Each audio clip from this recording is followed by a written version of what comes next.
How's it going, you guys? So in this video I will be debunking some fine young gentleman named Red Pill Vegan. I am going to be backing up my rebuttals with scientific evidence, which I believe are much stronger than this guy's, and this is going to be really good. It took a lot of tabs to open simply because there's so much nonsense here. But I'm just going to do the bare minimum, and it should definitely be enough. So basically, this guy is making a video criticizing Robb Wolf about the paleo diet, and so let's do this. Let's do this. Notice how this guy is kind of ripping off vegan gains, worse for the food industry. And then look at his introduction. It's so like Vegan Gains. Like, really, he stole Vegan Gains' model. It's crazy. I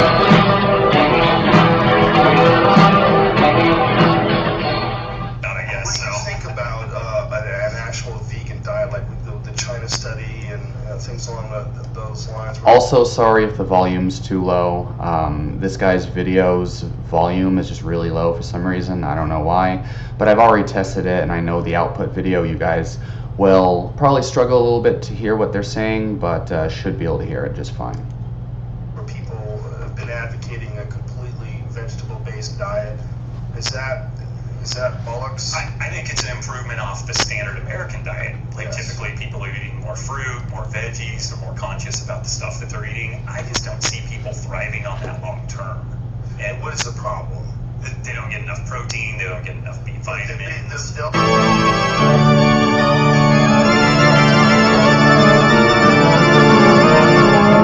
Like, this guy is definitely a wannabe Vegan Gains. This is really funny.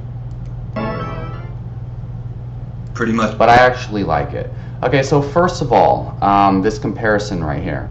Obviously 100 calories worth of broccoli, that's a lot of broccoli. Do you know how much fucking broccoli you'd have to eat to reach 100 calories to get that measly 11 grams of protein?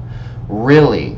Look on the nutrition facts on your frozen broccoli bag, and look at the serving size, and try to calculate how much broccoli you'd have to eat to even get 11 grams. Look at how much broccoli you'd have to eat to get 100 calories worth of it. And then just look at how much steak. Look at the volume of steak you'd have to eat to get 100 calories worth of steak.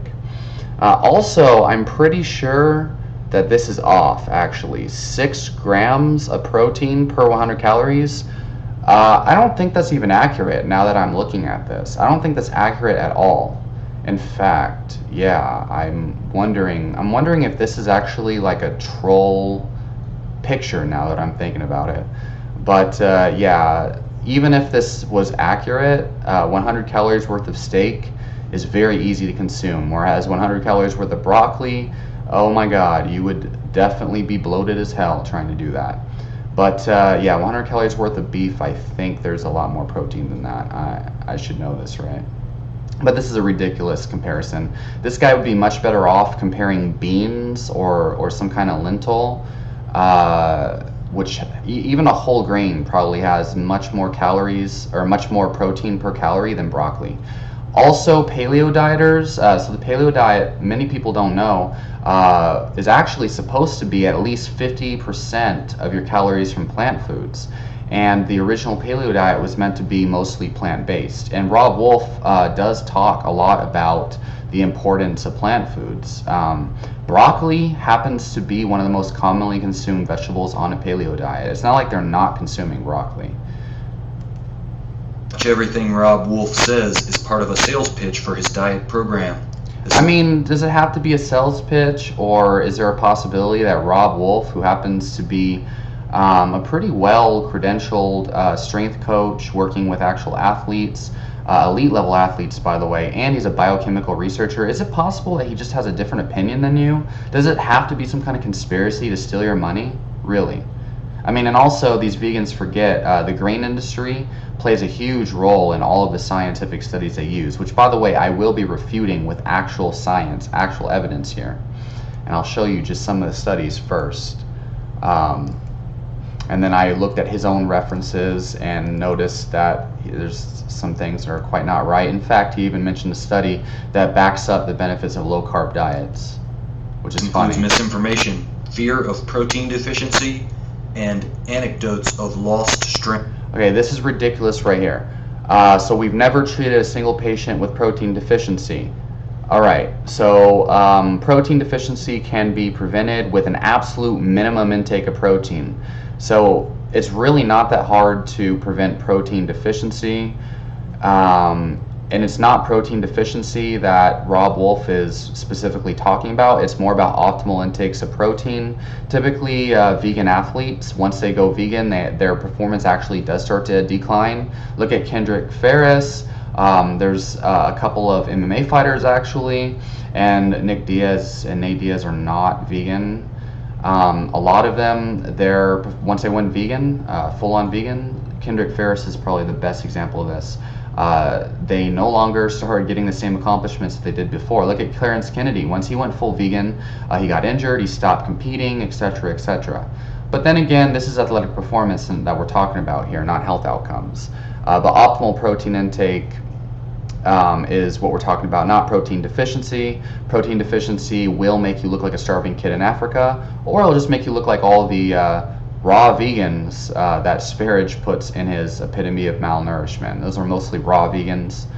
And I myself am not specifically like against any particular diet other than raw veganism. But so then these doctors go on to be quoted.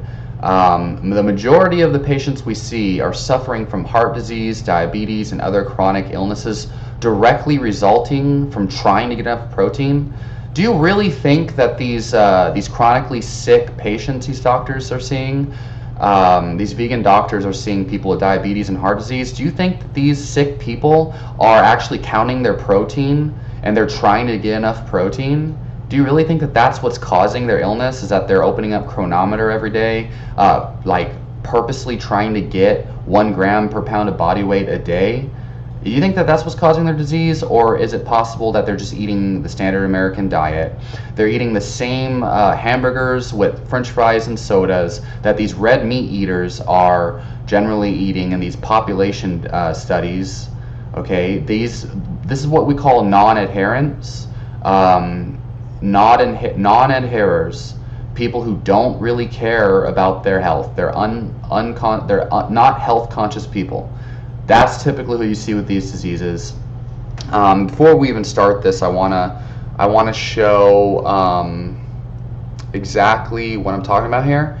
So we have the A to Z weight loss study, is what this study is called right here, and it's actually comparing the Atkins diet to the Zone, Ornish, and the Learn diet, which is kind of like a Mediterranean style diet. And Ornish is as close to veganism as possible. So basically, these people, this is a 12-month study, guys, 12-month study. And the Atkins dieters, you can look this up yourself, the Atkins dieters were actually not restricting calories at all, whereas the rest of them were restricting calories. And in the study, the Atkins, the people following the Atkins diet had something like a 2 times the improvement in all their health markers, including BMI, including your hemoglobin A1C, which is basically blood glucose tolerance, double the improvements in weight loss, and also double the improvements in the triglycerides.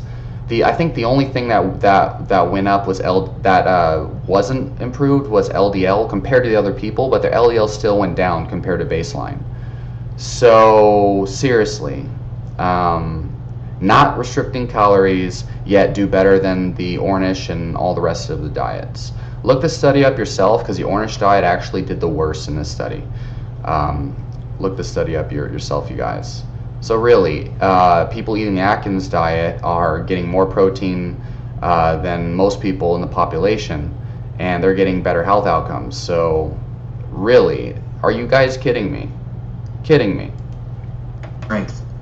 Make no mistake, a whole foods plant-based diet is competing for resources and Rob will try to scare you away from it. Are you sure Rob's trying to scare people, or is it just that he's speaking from his own opinion? You have an opinion which is pretty biased, and Rob has an opinion which is probably biased too. We're all biased. It's not a conspiracy. Looking for better performance, and I tried a high carb, low fat vegan diet. And I went from 185 pounds, able to back squat almost 600 pounds, down to 135 pounds, and like sick. I had all kinds of gut problems, all sort of collided. I had these same problems when I went vegan for one entire year. I was doing the starch solution for the majority of the time, but I was mainly following Dr. Greger's advice, and I was eating more calories than before, yet I was getting fatter, getting bloated. I couldn't digest these foods worth a damn. And in fact, it actually showed me I had a grain intolerance, and this was and the vegan diet was actually what led me to the autoimmune paleo. And I definitely had a decrease in my performance. I was actually on a powerlifting team, hitting PRs before, and then when I switched to vegan, and I even had a nutrition coach who was coaching me through it at the time, I still had extreme problems, and especially in regards to performance. In fact, I lost most of my motivation to even go to the gym. So, and this is actually very common, and a lot of people just go to the extreme carnivore diet, which they really don't need to do. Typically, people just need to find out what foods they're intolerant to, and then stick to a balance and just remove the food intolerances. But then you have jackasses that tell you that, you know, you must eat grains, or grains are this magical healthy food, and if you don't eat oatmeal, then you should, you know, people just get discouraged now, and they're like, well, damn, I can't eat these grains, they're killing me, and I need grains to be healthy, so I don't know what to do. Vegans tell me I need to be eating these grains, and I have no reason not to go vegan, but the vegan diet is hurting me, you know, so what the hell, man, like.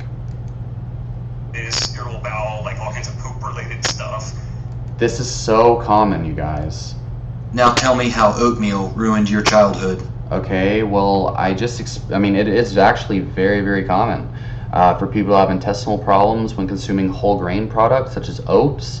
Many people, for a multitude of reasons though, it could be antibiotic use, it could just be SIBO and other things. But a lot of people seem to have specific intolerances to common vegan staple foods.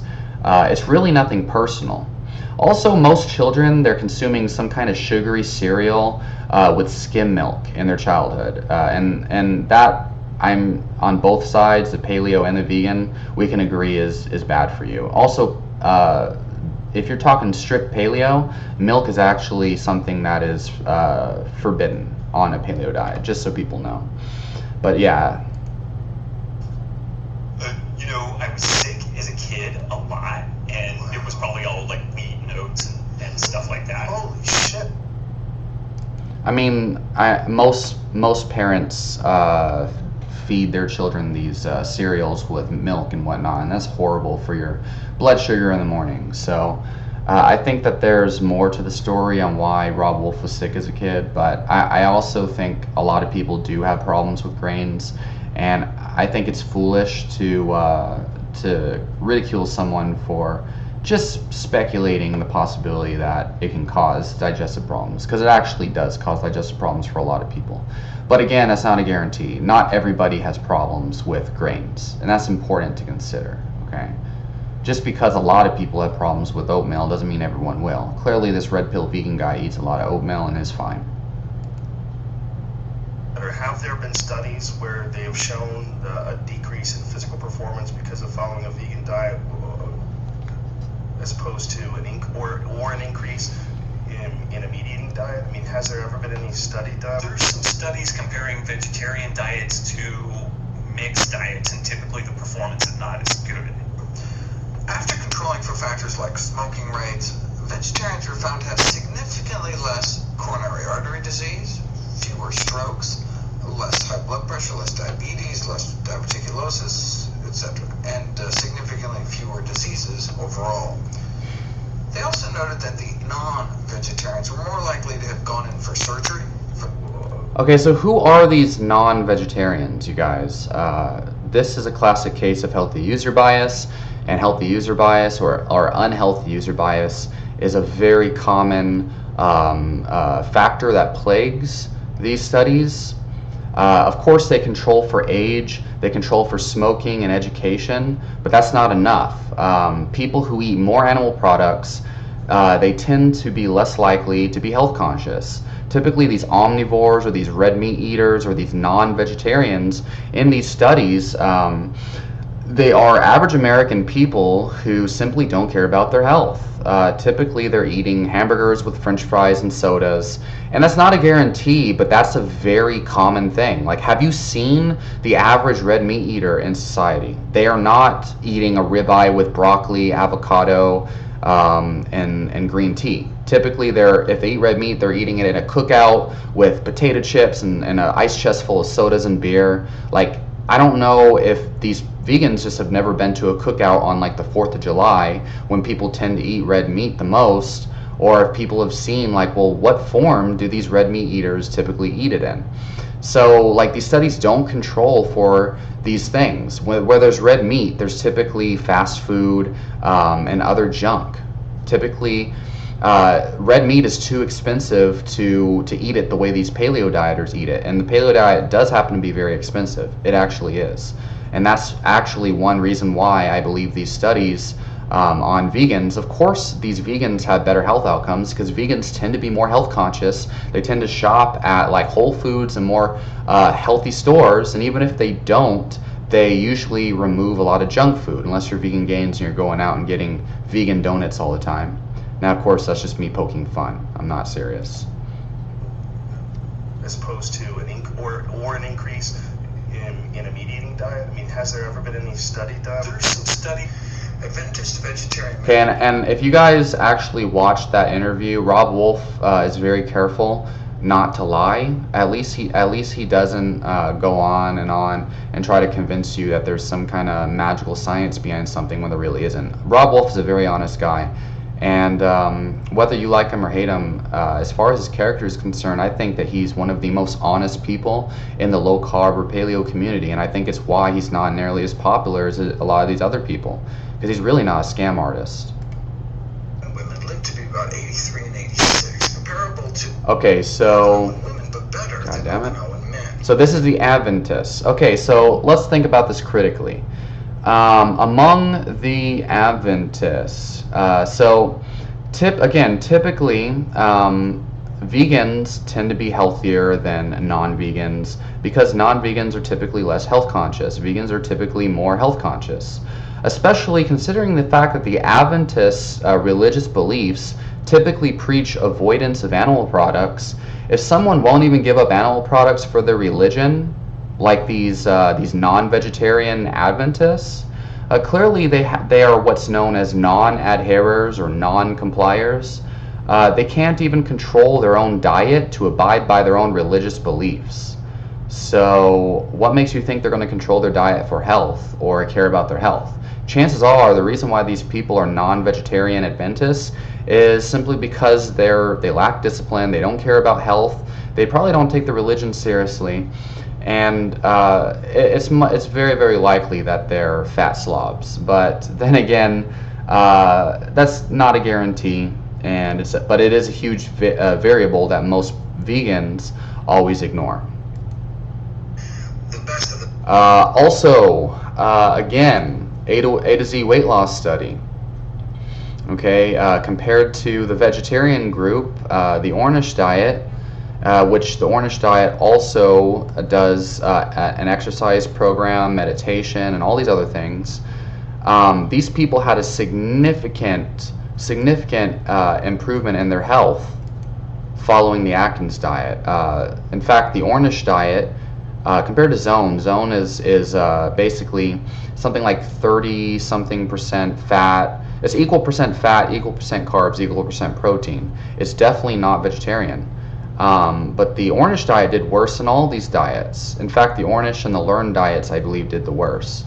And it was the Atkins that provided the best cardiovascular health, the best nutritional health, or diabetic health, diabetes health, blood glucose, blood pressure, everything. So, and also we're talking about vegan athletes compared to meat-eating athletes.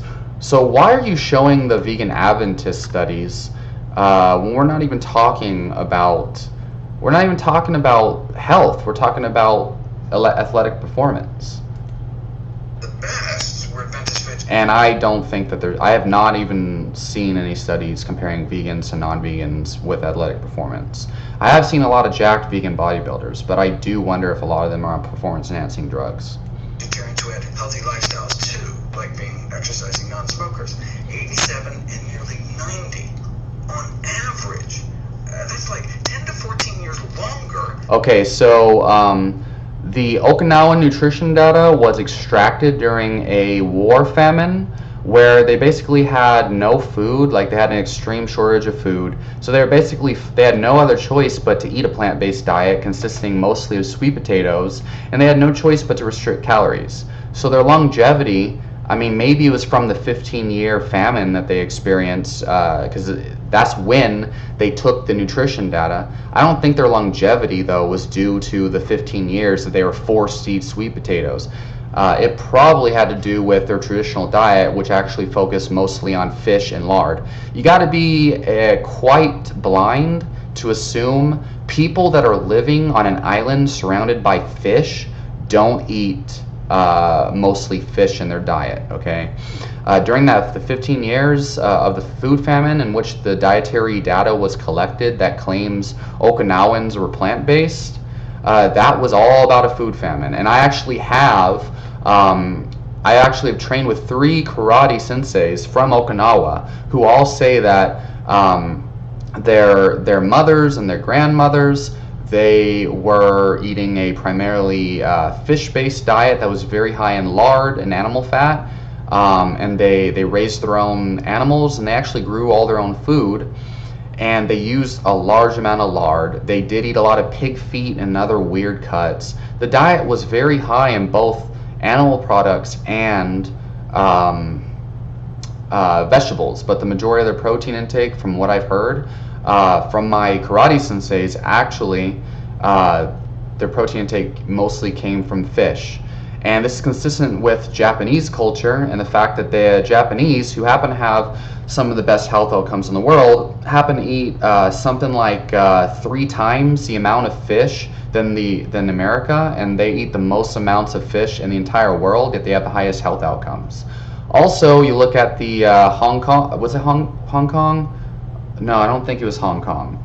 I believe it was Hong Kong. One of the provinces in China, recently they came out with being the longest living population, or having the highest life expectancy, and also the highest red meat consumption per capita.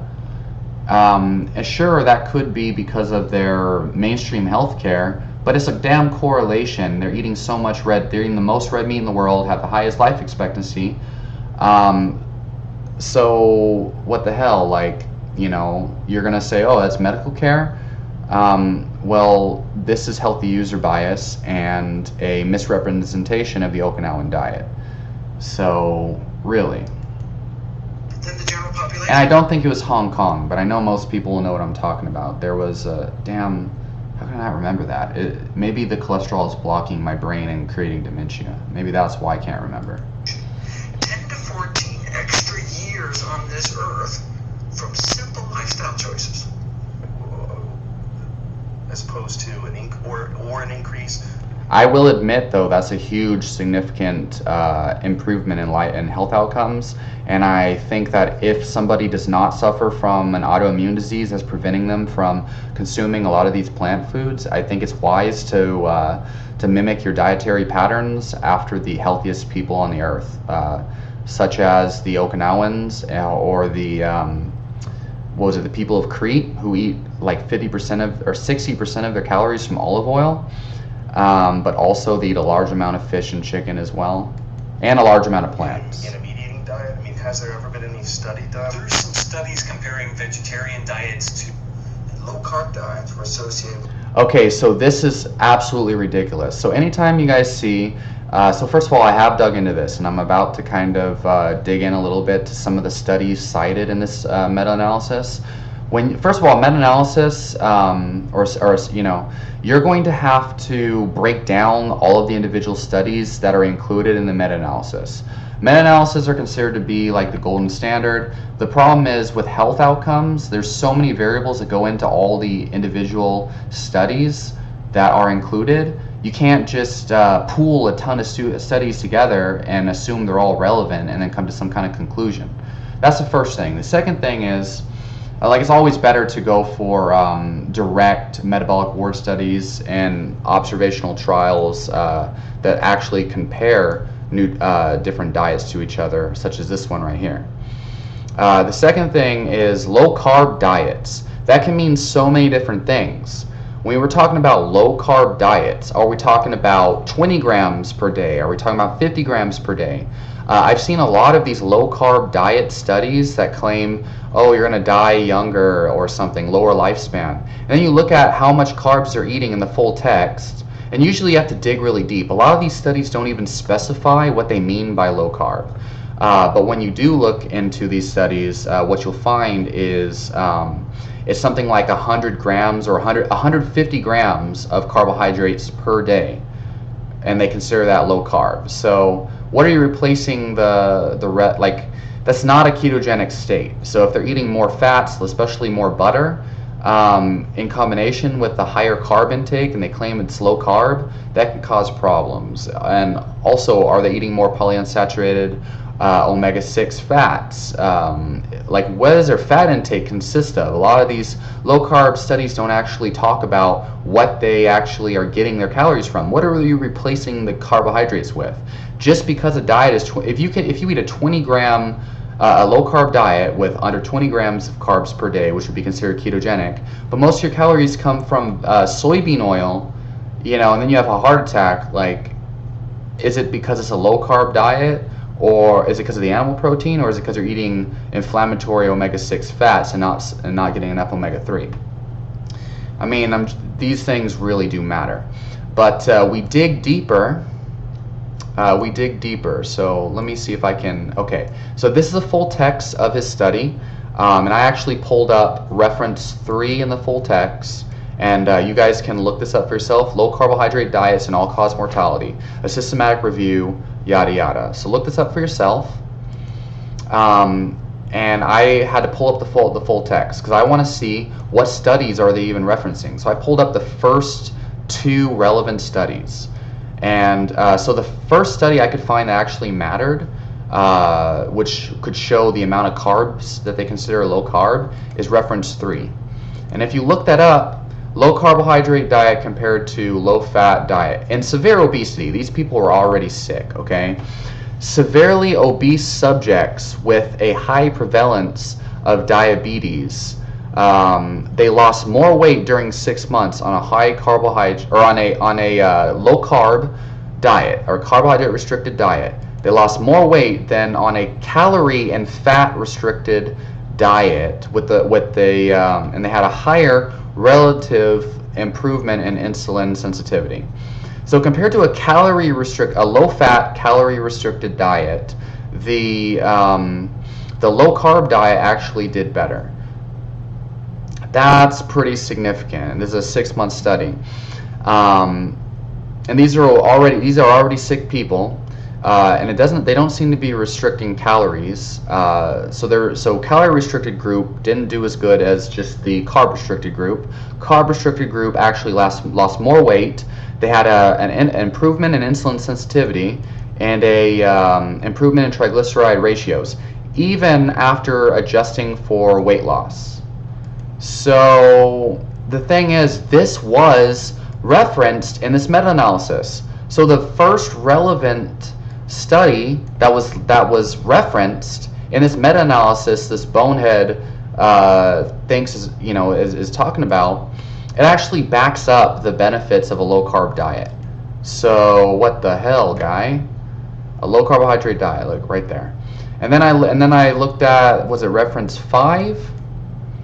Yeah, reference 5.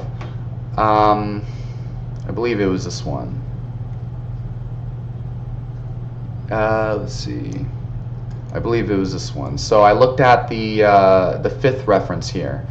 And basically they compared a Atkins diet to a higher carb diet. Okay, so here's the thing. What they found is the low carb diet produced a greater weight loss than the conventional diet for the first 6 months. But then after 6 months, the differences were not significant. The low carb diet was associated with a greater improvement in risk factors for coronary heart disease, and adherence was poor in both groups. But so they had a greater improvement in coronary heart disease risk, and they lost more weight in the first 6 months. But then after 6 months, the weight loss tapered off. Okay, why? Like, that's pretty beneficial. And then if you want to know why the low carb diet stopped producing weight loss after 6 months, well, that's because after the first 2 weeks, so the first 2 weeks they are actually eating a legitimate ketogenic diet for the first 2 weeks, and then after 2 weeks they gradually increased the amount of carbs until they had a stable weight or what have you. And so if you gradually increase carbohydrate intake, it's no longer a high carb diet. So after the first 2 weeks, they gradually increased the carbohydrate intake. 6 months, after 6 months, how many carbohydrates do you think those people are eating? They're gradually increasing their carbs from week to week. Obviously, it's no longer a low carb diet anymore. And there's no telling, no specifics as to how much carbs they're actually eating. And despite that, they still had better outcome. It's just, so maybe if they would have stayed on the 20-gram ketogenic low carb diet, they would have lost more weight and had even better health outcomes. But they started adding more carbs back in. But again, both of the first two references in the study he mentions, and the study he references, actually support the benefits of low carb diet. But it's a systematic review and blah blah blah.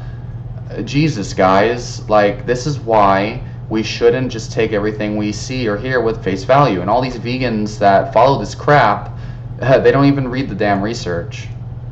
With significantly higher risk of all-cause mortality. Okay, so I've already debunked this study.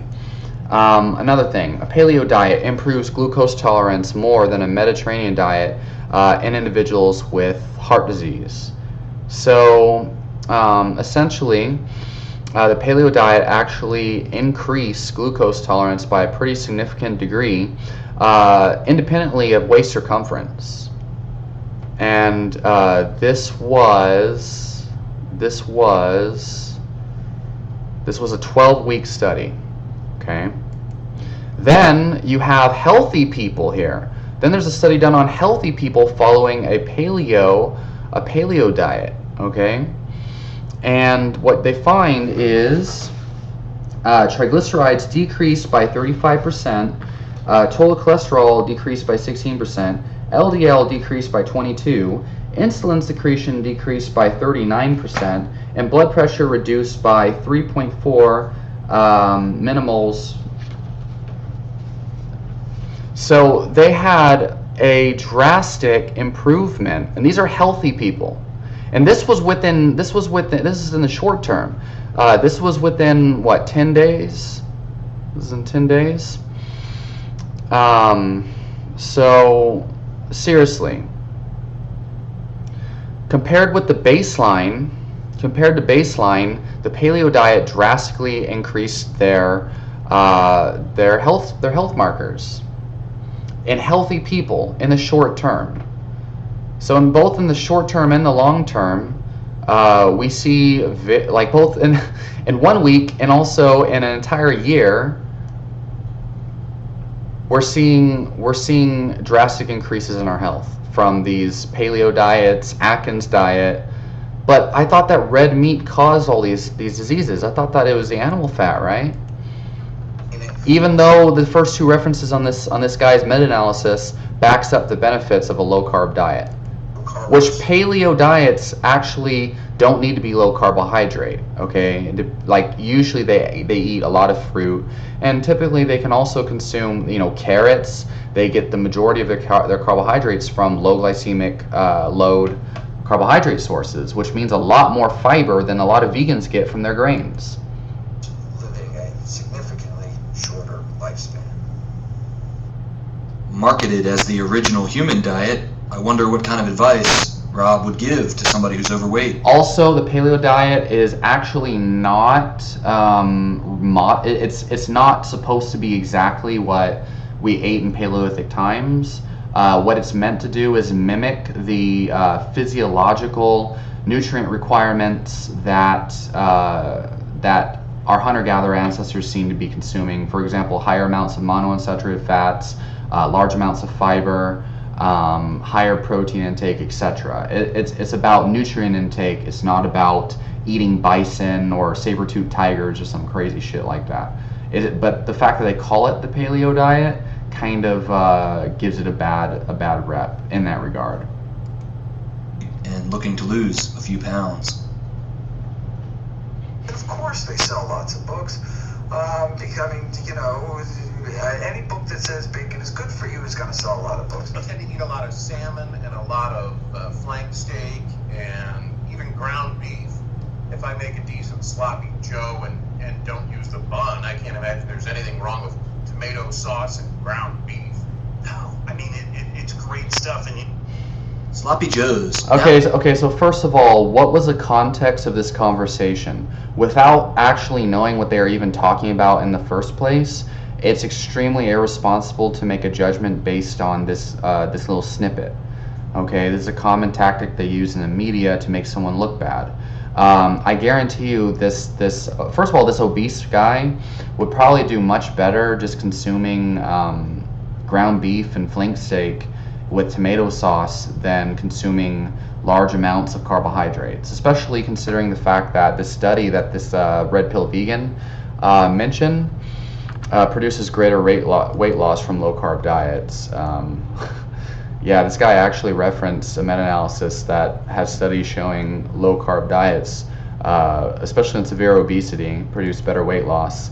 And this guy that Robb Wolf is interviewing seems to be severely obese. So this guy kind of like contradicted himself without even knowing it. Come with a full serving of. And really, guy, do you really think that that they're eating this this canned nonsense here, this canned sloppy joe mix? I mean, we don't know for sure, but I'm sure he's just making his own sloppy joe himself. I hope he is, at least. Good vegetables. Just watch out for that bun. I can't imagine ground beef and tomato sauce being bad for me. Okay, well, someone eating a hamburger with no bun is going to have a drastically different biological effects than someone eating the burger with the bun. That's actually been proven with nutrition studies where they look at the difference in glucose tolerance in different people with the same foods. Individual glucose responses differ between different people depending on different foods, and definitely the bun is going to drastically change the blood glucose response, as well as many other things. And if the guy is drastically decreasing his carbohydrate intake below 20 grams, it's going to be much different than if he's eating meat on a higher carb diet. Nonetheless, calories in versus calories out still plays a role in all of this too. Nah. And what's more satiating, a bun or a hamburger? It's great stuff. Proud. And I need cheese. I have to have like a good 10-year cheddar. Okay, and just so people know, the casomorphin proteins from these cheeses can make this obese man crave the cheese. He doesn't need cheese, and he might actually want to try Robb Wolf's 30-day reset diet, where he removes dairy for 30 days and see if he still craves cheese. But anyway. Is that okay? That's fine. That's fine. Yeah. So within that framework, just get as much variety as you can, but keep the meals relatively simple, like 1 or 2 items per meal, and then maybe you run a week or 2 with basically the same breakfast, lunch, dinner, and then you really change it up. So instead of the Hebrew National for breakfast, then it's like a hot link and some coconut chips or something like. Okay, so I don't even know what he meant by hot link, but he's saying to stop eating the Hebrew nationals and start eating a hot link. I don't know what he meant by a hot link. Robb Wolf is very largely against processed foods. I don't know what they were even talking about in that conversation. Without knowing the context of that discussion, you can't really draw a conclusion on what was being discussed and what his points were. So judging him based on that, I don't know what you're trying to prove, other than him like recommending a hot link or a sloppy Joe or something. But this is clearly taken out of context. And that guy, that obese guy, would be much better off eating, 2,000 calories worth of hot links than 2,000 calories worth of white bread. Okay, I guarantee you, drastically different physiological effects from that. Although it would be much better off if he ate a well-balanced, paleo diet maybe that's high in animal protein but also high in plant foods. I guarantee you that will produce great results. That's actually what the paleo diet is. 50% of your calories from plant foods, 50% of your calories from animal protein. Lauren Cordain, if that's the type of paleo diet we're talking about, Lauren Cordain's version, is lean protein, and Lauren Cordain was very much against saturated fat. Cheese is great for weight loss. Yeah, Guy. What about that meta-analysis that you linked that actually shows great health outcomes and weight loss from low-carb diets? Cheese, by the way, doesn't have any lactose in it. So, yeah, really, Guy. Just have hot dogs for breakfast. And if you get tired of Hebrew National, switch up to a hot link and some coconut chips. Again, like, I don't know what Robb Wolf was telling him, but I don't think he was recommending him to eat Hebrew Nationals or something, okay?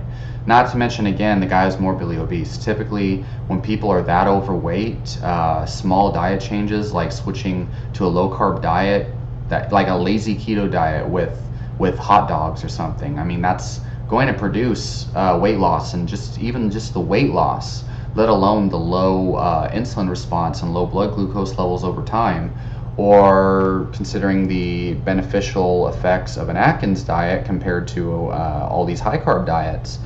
The hot dog diet with this low in carbs might actually make him lose weight and make him healthier. I would recommend him eat better foods though, obviously. For a variety of texture. I met a guy in the military who told me he spent... This is absolutely true. Paleo diet can be very expensive, and in order to make it cheaper, you do have to go through some pretty extensive loops. Although, if you're comparing the affordability of paleo to vegan, vegan diet I think is unrealistic to compare to. Beans and rice I don't believe is a healthy thing to live on, but it is extremely cheap, and if you're vegan, you can get by on like $10 a week on a vegan diet. Compared to paleo, you'll be spending anywhere from, depending on your protein intake, $10 to $20 a day, even eating at home from Whole Foods.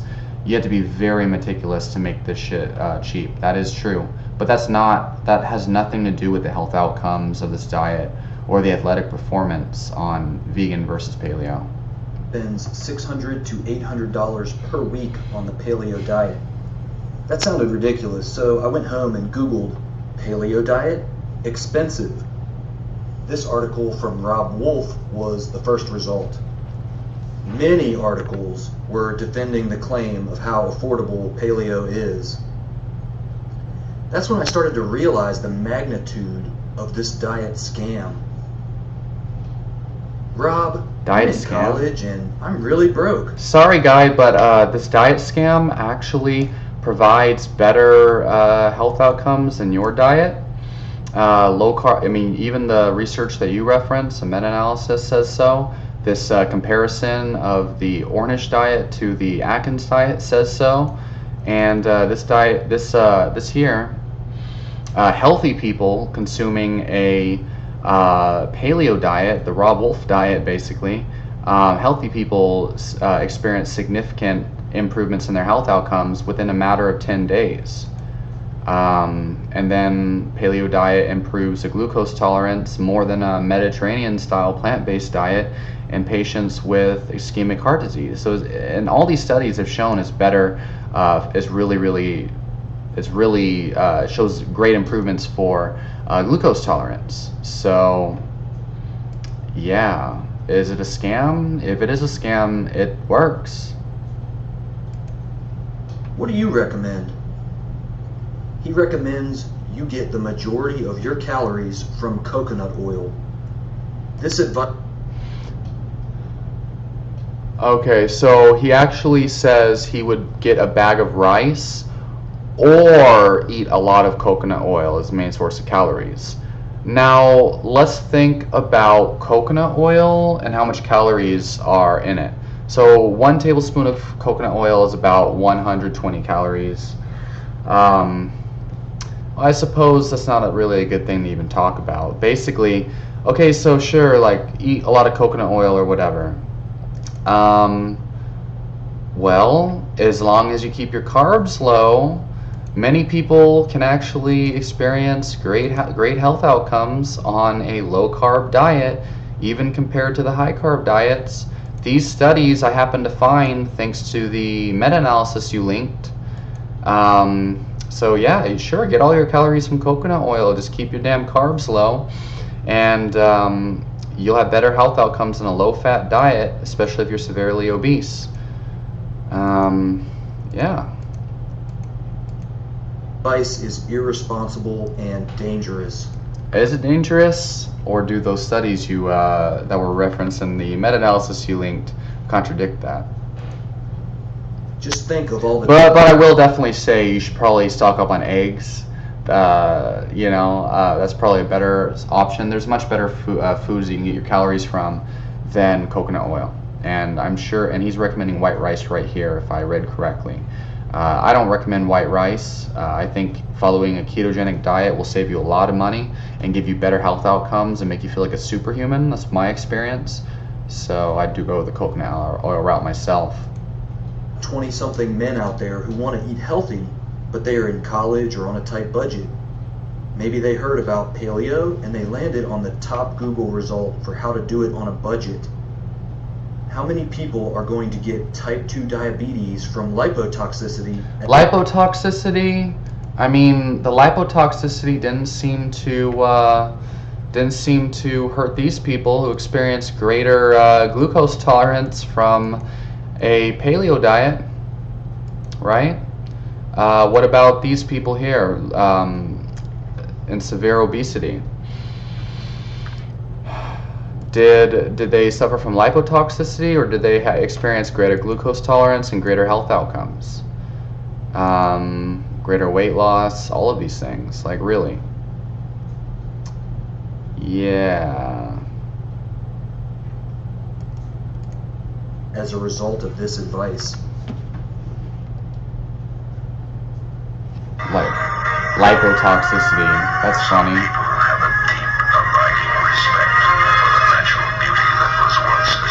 If these people were suffering diabetes from their high protein and high animal fat consumption, you wouldn't be seeing studies that show greater glucose tolerance in these people. You wouldn't find people like Jason Fung, who an alternative to fasting, he recommends a low carb diet, and you see all these people reversing diabetes on his protocol.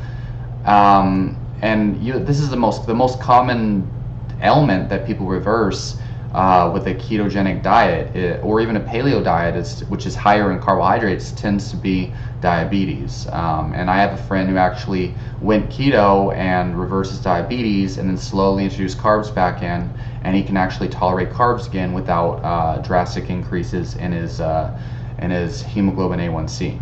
So that's remission, my friend. And it's backed up by the science, even some of the science that you kind of led me to. Some people don't believe the lies. Stop making excuses. Go vegan. I mean, excuses and lies? Really, guy? Excuses and lies? After all the evidence I showed, I mean, come on. Come on, guy. Not to mention the healthy user bias that plagues vegan studies pretty badly. Also, vegans have better health outcomes in the standard American diet, but so do paleo. And paleo and keto tend to have better health outcomes than the plant-based people. So, that was very weak science. And the science. Really, very weak science on his part. I mean, and look at all the crap I just did. Wow, I'm proud of myself. That went real well. I think I destroyed this red pill vegan guy kind of easily. That was really trying to implicate dietary cholesterol as being causative in cardiovascular disease. There was really nothing there. Okay, so before I expose this nonsense here, let me just say that you should watch my video where I completely debunk vegan gains, LDL studies. I just like in this video, I went point by point and I explained why, you know, for one, the studies are done using statin drugs. Number two, it was N equals 2 versus N equals 500. And in the studies vegan gains link, there are actually more people with higher cholesterol having no signs of heart disease than there were people who had low cholesterol and no heart disease. So now let's see here. Okay, high total cholesterol. Okay, and I believe this is all cardiovascular and circulation diseases, which, by the way, this is completely correlation, just so you guys know. But high fasting plasma glucose has a pretty large correlation with heart disease here, as you can see. Physical inactivity is even higher than high total cholesterol if you look at the color coding. And by the way, the color coding is kind of hard. These shades of blue are all very similar. But it looks to me like physical activity is color coded to be very correlated with cardiovascular disease, even more so than high total cholesterol. High body mass index is way more correlated with cardiovascular disease than high total cholesterol. High blood pressure seems to be a huge risk factor for cardiovascular disease, according to this guy's data. So what do we see from this data here? Okay, this crazy biased vegan sees, oh, high total cholesterol, that's like significantly correlated, but look at how much plasma high glucose, low physical activity, high body mass index, and high blood pressure. I mean, all of these seem to be way more correlated than just high total cholesterol. So, really, guys, really? And this guy is basically implying that all he sees is high total cholesterol causing heart disease. He doesn't think that all these other factors play a huge role. This is irresponsible and retarded. What the fuck? Okay. So I believe, yeah, to ignore evil is to become accomplice to it. I mean, you know, what the fuck, man? So I'm just going to leave you guys with that. Leave your comments down below. Let me know what you think. Especially if you watch this entire video, please let me know in the comments. It's a long video, but it was a pretty thorough debunking, I believe. I think it's important for everybody to take everything they hear with a grain of salt. And this is going to be a great debunking video, guys. I'm proud of myself with this one. But yeah, feel free to dispute me and debunk these studies and my claims down below. I think the only thing that people can say is that the Adventist studies and the vegan studies are not healthy user bias or something. And sure, it's not a guarantee, but it is pretty likely that healthy user bias plagues those studies. But even without that, if you look at the studies I showed, it's pretty clear that red meat and saturated animal fat doesn't really seem to be nearly as correlated with heart disease as people think. And then even at the very end, the guy put up those statistics that actually showed high body mass index and physical inactivity are way more correlated with heart disease than total cholesterol. Total cholesterol is just a factor. And there's actually even a graph that shows that vegans like to use shows higher LDL levels tend to actually cause less heart disease. But I hate the cholesterol correlation. I don't think it's reliable at all. Let me know what y'all think. Post your opinions down below. See y'all later, and subscribe for more awesome videos like this.